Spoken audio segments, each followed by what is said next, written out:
everybody, to another episode of the She Speaks series from Let Her Speak. I'm Catherine Porth, founder of Let Her Speak, and today I have a fantastic author, creative writer, Liz Ross. She is the founder of the Director of Creativity, LLC. But she's also an author in her own right. So in February of 2020, released her own self-published book of poems called I Can't Sleep Because of You, Thoughts of a Lovestruck Insomniac. And so she's holding it up right now. So you can get that on Amazon and Barnes & Noble. We'll make sure to share the links to buy that book in the comments and our captions. And also in July of 2020, she also became the publisher to help out another author with publishing her own collection of poems. And that was under her Director of Creativity, LLC. And that is called A Letter to Love, a Book of Poetry. So thank you so much for joining me today, Liz. Yes, thank you. I'm very excited to be here. Thank you for having me. I'm really looking forward to our conversation and for everybody to hear your story and your journey. Because I feel like the world of publishing is really, really daunting for a lot of people. And so for you to have navigated that is a huge feat in its own. So I would love to start off with you talking a little bit about your journey of what led you to ultimately starting the Director of Creativity, LLC. Okay, well, I have always been a writer, literally.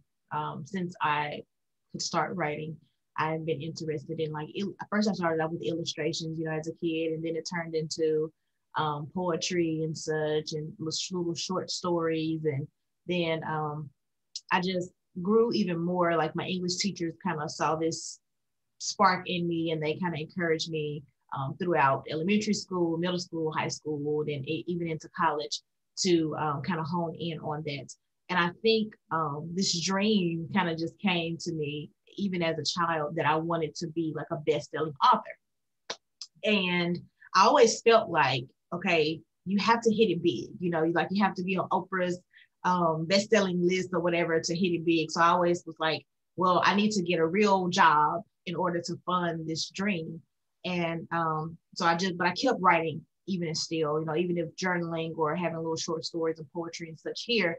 And around, I think like 2016, I started thinking about what I wanted to do more with this. If I wanted to make it a book, if I wanted to expand my services and let other people, work with me or give them my services instead of me publishing my own. And I think around the time in my career, I was just looking to do more than work for other people, because I feel like I have this talent that I'm not using. I'm only giving my talents and stuff to the job. So what about me and my actual dream that I said, my career was going to fund? It's time for me to actually put that into work. So I looked at myself and all the poems that I had and everything, and I'm like, you know what, it's time to make this work. And I'd already been doing editing for years for like churches and individuals, and even throughout college, like friends of mine. I've been doing editing forever.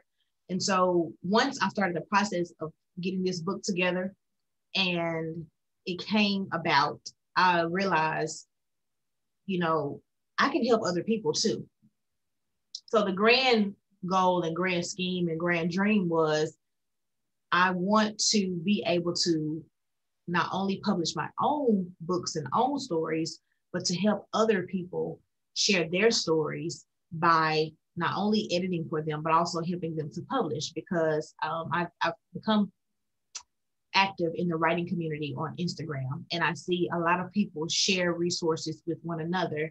And I'm like, why not just be that person for someone else who's starting new in this journey, just like myself? And all of it kind of came together, like slowly but surely.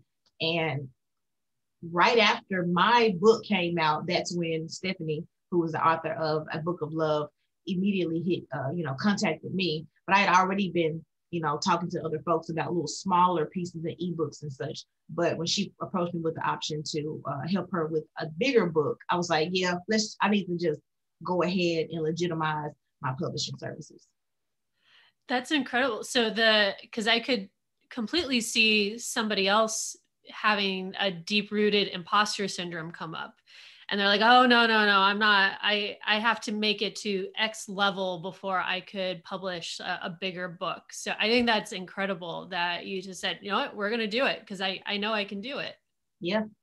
I mean, honestly, I've always kind of lived like that. Like you have to at least try, you know, in anything, you have to at least try. And I think with the Amazon platform too, everything is so kind of laid out for you. And then once again, going back to the Instagram community, everyone is open to talking and discussing with you and sharing resources. So you can do your own research, but the more you know, make contacts and connect with people, people are just willing to give you resources and talk to you and help you out along the way. And that was another thing that kind of boosted my confidence in saying, you know, I can do this. Because that was another thing. I was very fearful. I was afraid for a long time to put myself out there. You know, I would share my poems with my friends, my short stories with my friends and family, and they would, oh, this is good. But it wasn't until I actually started sharing it with the world and just like putting out there and saying, okay, I wonder what they're going to think. And then after that, I kind of gained that extra confidence, like, you know what, this is actually good. So just do it. Like, stop sitting on it. Just do it. And what have been some of the most helpful, you know, resources or advice or anything that you got from this Instagram community that you've cultivated? Yeah.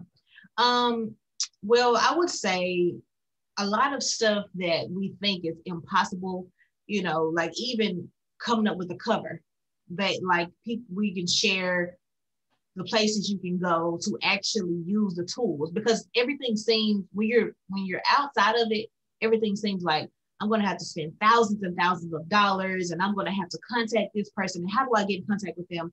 But then when you find out from, you know, everybody who's kind of working together, that there are actual websites and places that are created just for creators, for you to go in and create your own covers and your own inside templates and stuff. And it's like, oh, I didn't know all these things existed.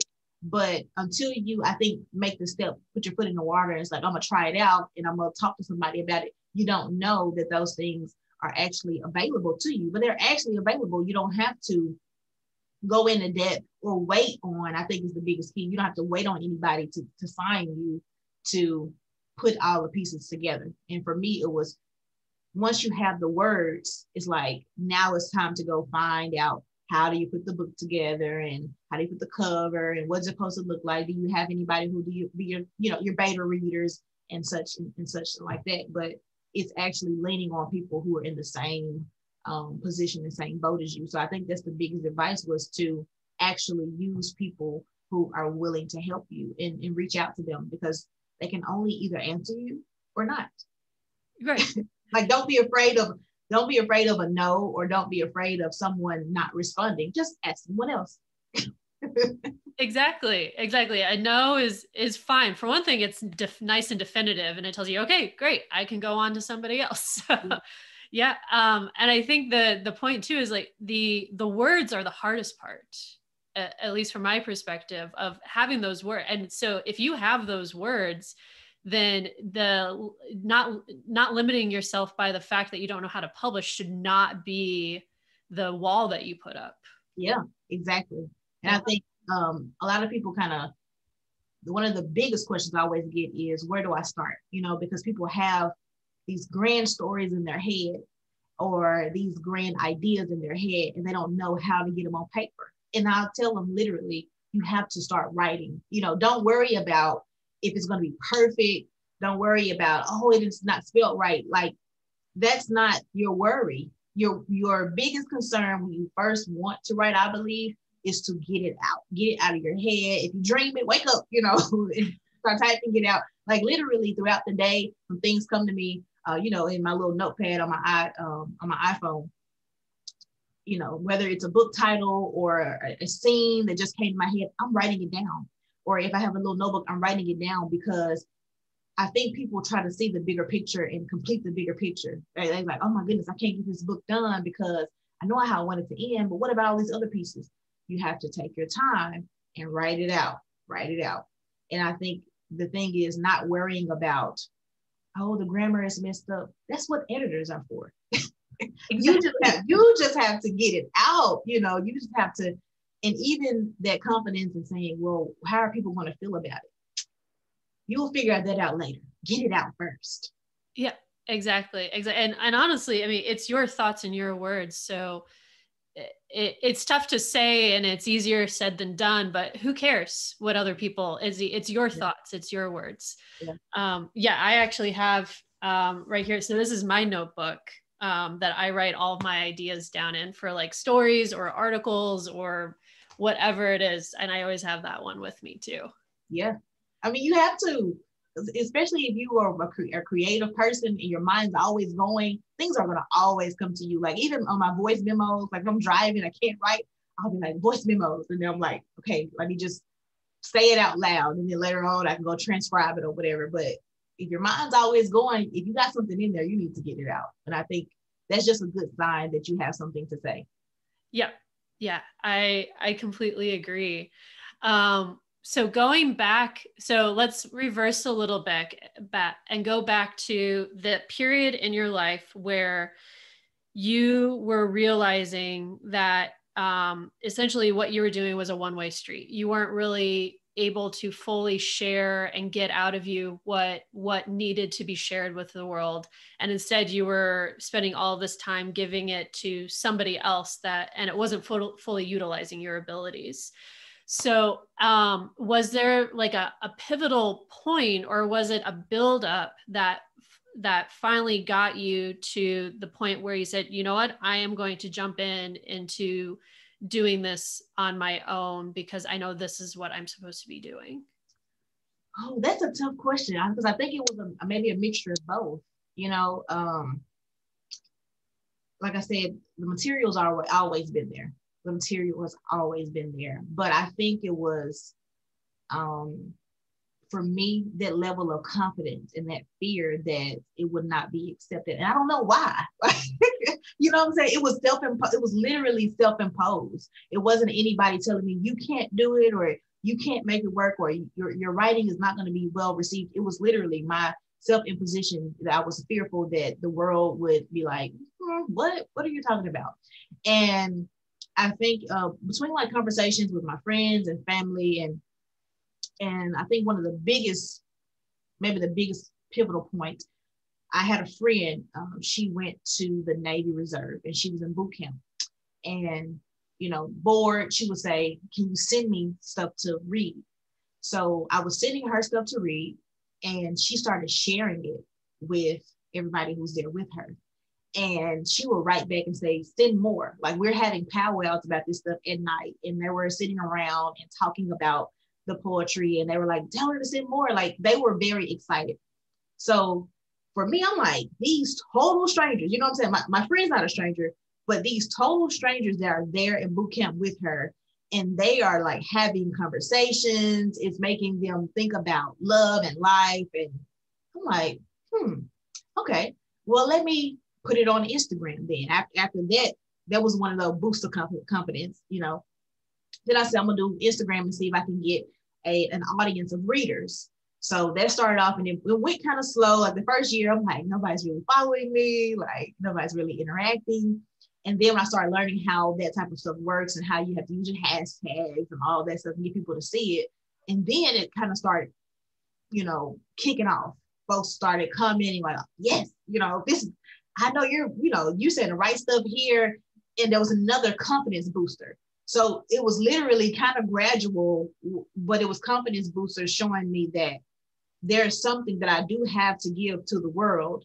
And so I'm like, okay, well, you know, I have the material for a book. So it was about 2018 that I told myself, stop playing around, invest your extra time, your extra money into getting the book done. Like you don't have anything else. The fear has been debunked, you know, you put yourself out there. So now it's time to actually do it. So around 2018 and 2019, that's what I did. I literally said, I'm going to publish my book. I always knew I wanted to publish on Valentine's Day. So I think I said 2019, I'm going to wait till February 14, 2020 And I turned 30 February 7th, 2020. So it was all kind of like a big culmination of life and big events in life. And that's kind of how it gradually went from like in a 4-year stage, from me being fearful to me telling myself, you have to do it. But it was all in my mind, you know, it wasn't anybody else stopping me. It was me the whole time. Yeah, and so that interesting that you mentioned that, because so I conducted a study for 2020 that was the state of mind for women in business, and one of the questions was, what's the greatest barrier holding you back? And the way that we conduct the study, I'm able to understand people implicitly, what are women subconsciously thinking versus explicitly, what are they saying that a barrier is. Explicitly out loud, they were saying, one of my greatest barriers is I don't have enough time. But subconsciously, deeply rooted in their mind was, my own negative self-perception is really what's holding me back. And the moment I saw that, I said, that is absolutely correct.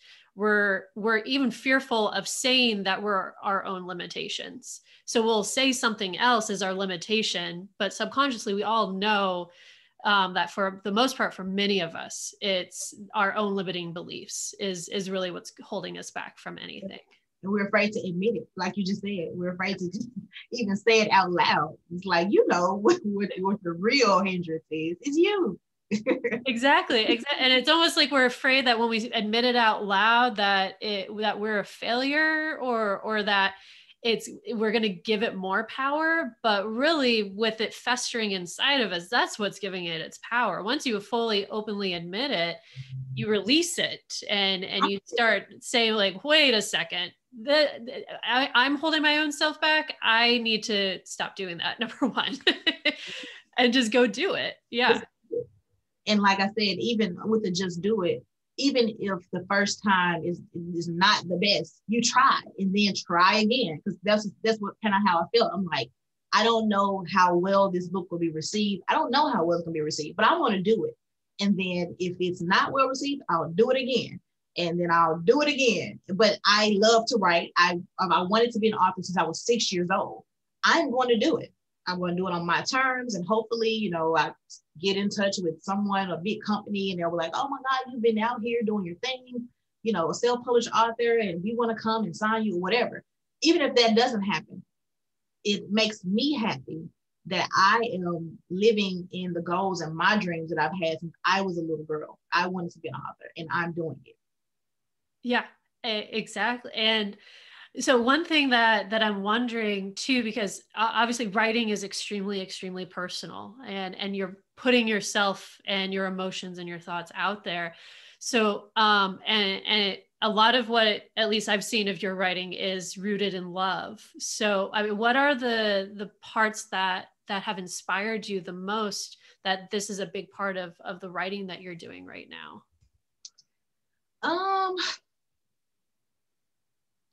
I don't really know how to answer that, because it's so many different things. I think like even inside the book, there are different types of love. And I think the more the older that I get, and the more I become like self-aware and being reflective on life in general, and so like family and relationships and friendships, I'm just beginning to understand more, practice more emotional intelligence. And the more I grow in those areas, I'm being able to even look back at, I was saying in one of my lives the other day, I can see some of the immaturity that I had even through my poems, you know, and then I can see the maturation in some of the other poems of how I can see from like 16 up till 28 or whatever. And I think for me now, in the state that I'm in right now, it's almost like, these are things I've learned, lessons I've learned, and now it's kind of like sharing my story to help other people. I think I say that in the at the end of the book. But I think the biggest part is you having those lessons and you're not keeping them to yourself. I was going through a rough breakup. I think I was about 18 or 19 years old, and it was like my first heartbreak, first love or whatever. And I was talking to one of the family members of the guy who I was with, and she was saying sometimes we go through things so we can be able to help someone else get through it. So at the time, you know, it's like, yeah, whatever. My heart is broke. What are you talking about?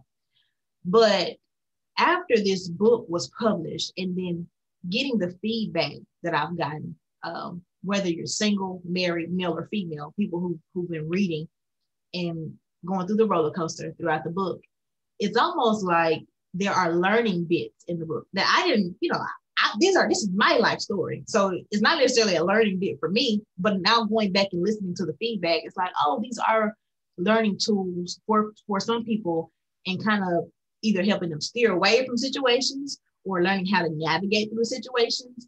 And so writing was therapeutic for me in many types of, once again, familial relationships, friendships, whatever it is in life, I write it down.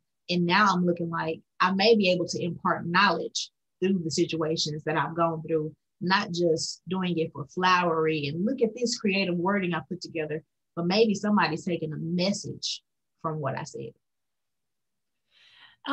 So since you've been writing for a really long time, do you know, or do you have any inkling of where it came from? Like when you were a young child, of what first drew you to be writing? Probably reading. My mother always makes a joke that so I have older half siblings, and they are like 3 or 4 years older than me, and they could read. So like around 1 and 2, I would cry, like whine, like I want to read too. I want to read too. Like I literally would be bawling, crying. My mother was like, I don't know what to do. Like, what do I tell her? And she literally told me, when it's your time to read, it will be your time to read. And I started reading early because once again, like I've lived my whole life like this. When I want something, I want it. So I started reading at the age of 2 because my siblings were reading too. My first book I read was a book about Desmond Tutu. And I think the love of reading inspired the love to write. And it's a gift because I can't explain it to folks. Like, how did you come up with this? I don't know. When I tell you, I sit down and if there's something inside of me and it comes out, even I will look back and I finish it. I'm just like, whoa, like where did that come from? Like, I think it's just literally a gift from God.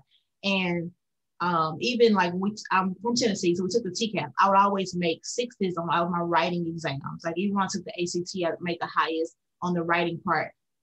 It's just a part of me. Like that's why I know that it's my gift. You know, it's just because I can't explain it. It's not something that I had to go and learn how to do. I've always been able to do it. So it's hard for me to, you know, talk about inspired to write. I think it's just what I was supposed to do. I was supposed to be a writer. And I think it came from my love for reading. That makes complete sense. I know you and I were talking just right before I started recording, but I was the exact same way where I would love to go to the library. That was like the biggest thing, was to get to go to the library and pick out all the books. And so I grew up liking to write too and loving to read and everything. And then I ultimately decided I'm going to go to business school because I need a safety career. So I'm going to do that. But in the back of my mind, I've always been wanting to write. And I had to ignore it for a long time because corporate America doesn't exactly inspire you to want to write a whole lot. Kind of deadens that side of you. So to hear that you, that spark has remained for all of this time, and you found a way to be able to share that spark and to actually do something with it that you can make a living off of, is not something that everybody gets to do. Yeah. And I'll say too, I think something that I had to come to grips with was, and I came to grips early about it, was that I'm not necessarily in it for the money. You know, I'm in it for the love, and I'll allow my corporate America job to pay the bills and make sure I can eat and live. But my passion it's going to be my passion. And if it does come into a situation where I become, a best named author in the world, that'll be awesome. That'll be great. And I will be able to strip myself of, corporate America, whatever, even though I love my corporate America job too. Like I love them both. But at the end of the day, I know for sure, like when I'm 50 to 60, 65 years old, I'm going to be probably sitting by the lake or something and waking up and writing and then writing some more and helping other people, get their stories out there. And I did mention too, when I was in elementary school, we had a program called Writing to Read. And their biggest thing was making sure that children liked, or not necessarily liked, but they could read and write, but on the level of comprehension. Because I think that's something that we don't talk about a lot, where you can read, but you don't know how to comprehend, so they really kind of not drilled us, but they made sure that we understood what we were reading and all of that. And so I don't know if you're familiar with like, what was it called? Man, it was an accelerated reader. Have you ever heard of that? Oh, yeah. Yes. So we had that in school, and I ended up winning a grand prize of like, I won the computer. I was like the top reader of the school. Like every month I was the top reader in the school because I loved to read. Like, and I would go in the store, the little accelerated reader store, and I would buy my friends stuff with my little book points because I had enough points or whatever. But I think reading and writing has been the core of my success in life. And do you have like a longtime favorite author or authors that no matter what age you're at, you always, that's one that you would always go back to? I do have one favorite book. I think it's by Patricia Dahl, and the book is called The Woman in the Wall. And you should look it up. I read it when I was a little girl, and it was about a little girl. She had three sisters. No, she had two sisters, and her mom and sisters, and I think her father had passed away. They lived in this big home, and she was so shy. She started living in the walls, but she could design, like great fabrics and stuff. So her mom didn't never know where she went, but her sisters kind of knew that she was still living there somewhere because that she made them great, beautiful clothes and such. And around like she turned 14, she emerged out of the walls or whatever, because she had to. She was getting bigger, and she made this big costume for Halloween. She had a butterfly costume on. They talked about how pretty it was, how beautiful it was, and I think that always resonated with me, especially when I was younger, because I kind of felt like that. I was like this shy little girl that had these great big talents, but even though I had them, I still shied away from the spotlight. Like I remember one time I had a program at school, and they were taking a picture of me. My mother was like, "Why aren't you smiling?" Because I was like, I didn't want to be in the front of the school. Like everybody was looking at me. I'm like, everybody's looking at me. But I've always kind of wanted to play in the background. And I think as a writer, I have the ability to be in the background. I can write and nobody necessarily has to see me, but you can hear my thoughts on all of these great things I can share with you, but I don't have to have the spotlight because I don't want the spotlight. I just want you to read what I wrote. But that book always resonated with me because I was very shy as a little girl. And I think the older that I get, I'm coming into this, woman and being this butterfly, where it's time to emerge and you can't hide yourself. You have to embrace who you are and be who you are.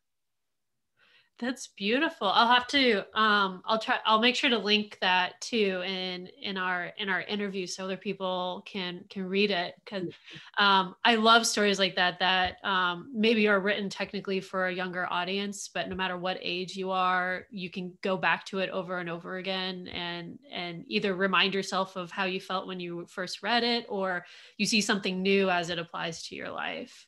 Yeah. I also like Brene Brown. Here recently, the last like a year or two, I've been reading a lot of her books. Like I said, I've been growing in self-awareness and emotional intelligence and such. And so I don't know, when I read her books, I kind of feel like I'm having a conversation with someone. Like it's a straightforward, hey, get yourself together and this is how you can be better type of situation. I share her books with my friends and my sisters and we have conversations about it. And I think in just growing up, sometimes we have to realize um, where we, it's not always about somebody else, what somebody else did. It's kind of like coming to grips with who you are and making those necessary adjustments to become a better person. And I feel like I get that from Brené's books. Yeah, I agree. Brene is one that I do read too. 'Cause in general, there's certain types of those types of books that just don't resonate with me. But I think because Brene is a researcher herself, and that's kind of, I'm a curious research type of brain too, that I really appreciate. For one thing, that yes, like you said, she just lays it all out. It's very straightforward. This is what's going on. These are the facts. But she also is very open about the fact of like, look, I am not the ideal person that I am explaining. I am just the one that researches and can explain this stuff. But I am not the token person that personifies what I'm explaining to you. I have faults just like everybody else. Yeah.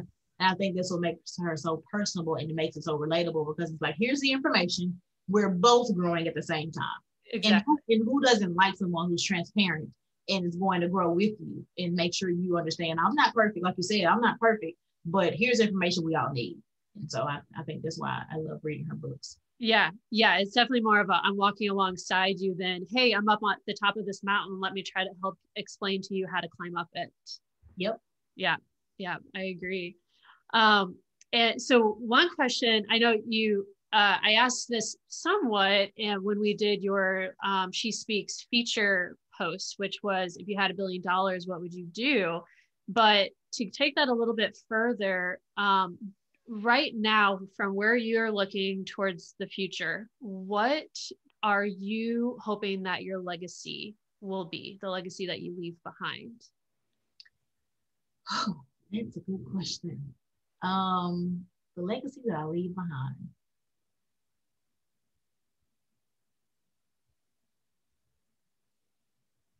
I think obviously that I was committed to my family first.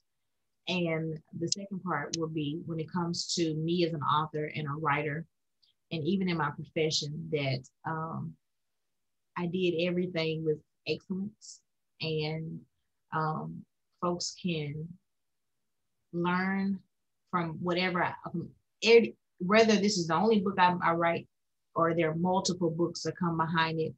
I want people to learn from my mistakes or my lessons or whatever. And then also, I think the biggest thing in all of this is that we all have a story. And in order for us to get along, and for order for us to like make a difference in our lives, we have to be open to listening to each other's stories. We also have to be open to sharing our own stories. Even I think you mentioned earlier how tough it has been for me to, talk about the book, not just have the book out, but interact with folks. I want my legacy to be about sharing stories, and not just my own, but the stories of other people, because I think it's extremely important. We always talk about like the legends and the heroes. We don't talk about the everyday people and everyday lives of men, women, children, and the things that we all go through. If you just have a conversation with someone and you find out the things that they've gone through, you will be so surprised to figure out how much all of us have in common and how much all of us have overcome. And so I think if we're talking about legacy, I would love my legacy to be about Liz wants us to share stories and be open to stories. That is what's really incredible about that is extremely similar to the legacy I want to leave too. Which is, it's so awesome that we so for everybody to know, like, Liz and I don't actually really know each other. This is the first time we've ever actually talked face to face, but it's incredible how similar part of our background and our journey has been, and how it's manifested in different ways, but we both have a very common goal between each other, which I just find amazing, because I'm the same way. I am all about the everyday person sitting next to you in a crowd could have the story that you needed to hear in that moment.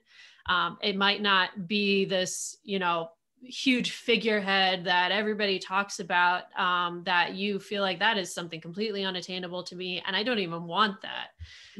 And it's so much more powerful to have that story of that person sitting next to you than this person you have on a pedestal. Yeah. And I think even for me, and I'm learning how to be better at that. I'm such a private person, but I think, and once again, getting older and learning more, I just realized it's more impactful when you can add that personal anecdotes, and you can have those personal stories, because in my profession I train, but looking at it is always best to have an example when you're training someone, so you can give someone what the steps are, but can you provide them an example? So same thing with in life with our stories. I can talk to you all day, but how do we make a personal connection? Through our stories, through getting to know one another. And I think for a long time, it was kind of hard for me to open up and do that. But now learning boundaries and how to give our stories and make them impactful, but still keep a part of yourself to yourself, but still be transparent and finding that balance. And it's like writing helps you do that. Yeah, I completely agree. Yeah, there is that balance of like, yes, there are certain things that you need and you want to keep just to yourself or to your very, very intimate circle around you, but to cut out everybody from everything too, that doesn't necessarily help us become any closer to each other, and to learn from each other, and to grow together and cut down the animosity that happens amongst people. Yeah.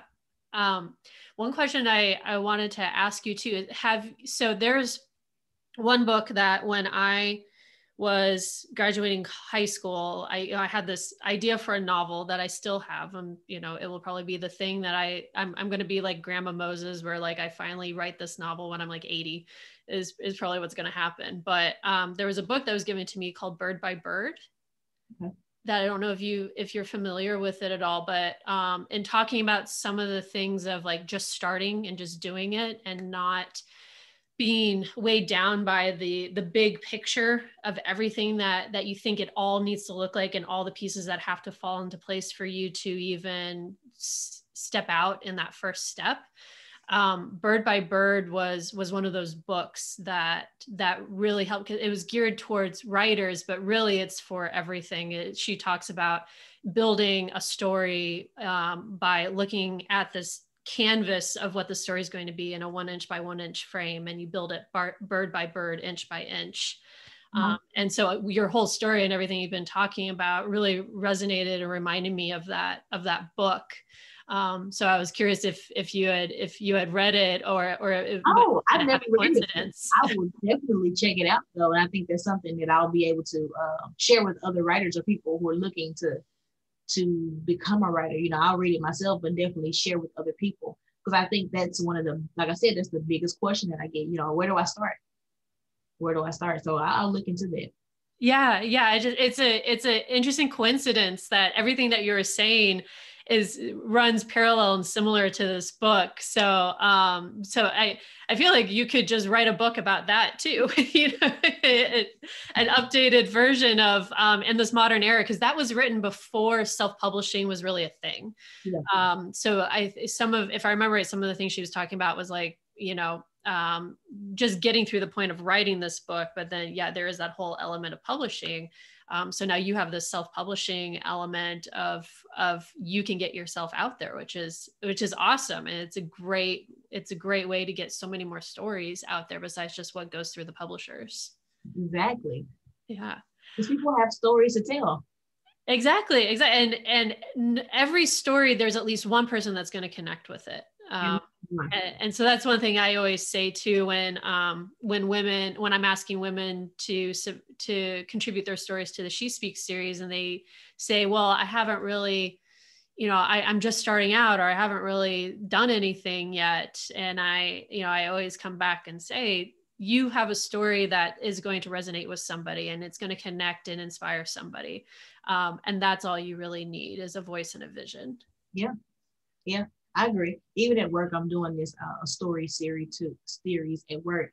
And when we first started it up, people were like, "I don't think I have a story," and I'm like, "Don't worry, I'll help you find it because we all have one." I think when some people, when they initially think about it, I don't have anything compelling to talk about. You've lived a life, and that's enough. Exactly. Exactly. You've been living, okay? Living automatically means there's a story there. Yep. Yeah. So I know that you do several things on your Instagram and you have a lot of things going on. So why don't you share with everyone how they can connect with you, how they can find you, and some of the things that you do either through your Instagram or other areas. Okay. Well, so I think this is my first time kind of publicly talking about everything or speaking about how people can connect with me. So I am available on Instagram at Elizabeth.Antoinette. That is the core of everything, I would say, from my poems that I post, even advertising stuff that's going on with the book, whether that's me going live and having I started up a series called um, I don't, it's Liz and my friends that like to talk because I don't, because like I said, I've been getting used to speaking out publicly and such. So like we did some series this month where we did a wind down Sundays and we talked for an hour about their favorite parts of the book. So I'll be bringing that back. That's on Instagram Live. You can also follow me on Facebook. My business page is Elizabeth Antoinette. And so you'll find similar stuff there. We're connecting with the audience where you can see what's going on, how you can purchase the book, how you can get in touch with me. I'm also on Twitter at Liz the Author. So Liz the Author on Twitter. My website is thedirectorofcreativity.com. And on there, we have some special stuff coming up. I'm actually going to be doing mugs and masks to commemorate the first year anniversary of the book. And we're probably going to add champagne shoots as well. So that's going to be coming up, some fun stuff just to commemorate. And then I will be opening back up my editing services. So I didn't tell you guys this, but so there are two entities underneath the Director of Creativity LLC, and that is Elizabeth Ann Editing Services and an Ear to Write Publishing Company. So it's all under the Director of Creativity, but expanding in two different ways. There is an Ear to Write Publishing Company and Elizabeth Ann Editing Services. So if you're looking for editing services, you're not necessarily trying to write a book. If you got an ebook or a small story or something, as long as you have 50 pages, you can reach out for editing services. And then if you're looking to publish an entire book and you need help with the self-publishing process, you can contact me there. We're going to open back up at the top of the year. And so I think by the time this airs, I'll be back up and running with that. So you can reach out. But the easiest way to get in touch with me is just Instagram at Elizabeth.Antoinette. And then once you get there, you'll be directed to all the other places. Okay. All right, great. And I have to say, I do love the live of Liz and her friends because Liz doesn't want to die. The minute I read that, I was like, my goodness, I feel like you and I would get along really well. I am the same way. I love other people talking and I can just sit and listen to them. Listen, it took them with the pandemic. And I really wanted to, I had so many things lined up. I had some stuff going on in Memphis and Charlotte, in Memphis and in Chattanooga and Dallas, like book clubs. I was going to do book signings and all this, really big for the book coming out. And then the pandemic kind of shut that down. So my friends was like, you have to do something. Like, you have to do something for us. Like, at least go live. I'm like, oh, go live. I've never gone live before. And I think it just took me a little while. And then I said, you know what I'm going to name this? It's Liz and her friends that like to talk, because I don't.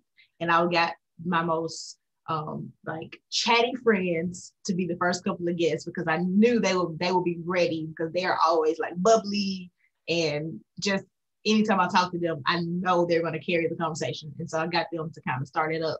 And I had a little poll on Instagram and folks said, we want you to continue doing it. So I'm kind of thinking about maybe doing once a month, where we'll keep talking about my book and talking about my journey as an author, and maybe even discuss some other books and read some other books together. So, oh, that would be great. That yeah. would be great. So the last question that I'm going to ask is for everybody who's going to go out and buy your book, especially because the first year anniversary is coming up. So people need to go out and get it and celebrate. Is there a particular poem in there that you feel like in 2021 is a great one, or it could be multiple? I know this is a tough question. 2021. Oh my goodness. Let me just briefly look for 2021. Look into your crystal ball of what 2021 will be. For 2021.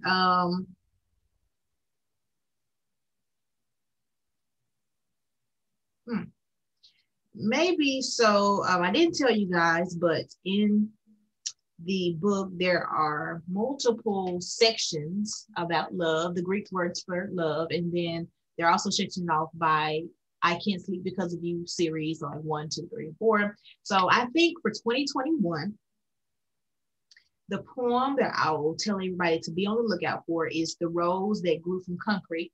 And it was kind of from the Tupac poem. I kind of picked up from where he left off. And that whole section is about self-love.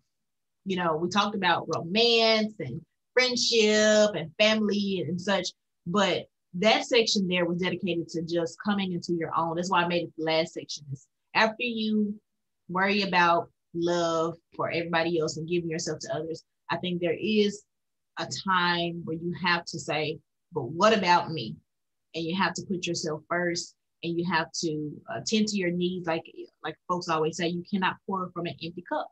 And I think I had to learn that in the last 2 years, even when I was going through the book and coming to the culmination of finishing it, I started kind of looking at my life and my friendships and relationships and with my family and such. And I'm like, I think I've never really put myself as a priority.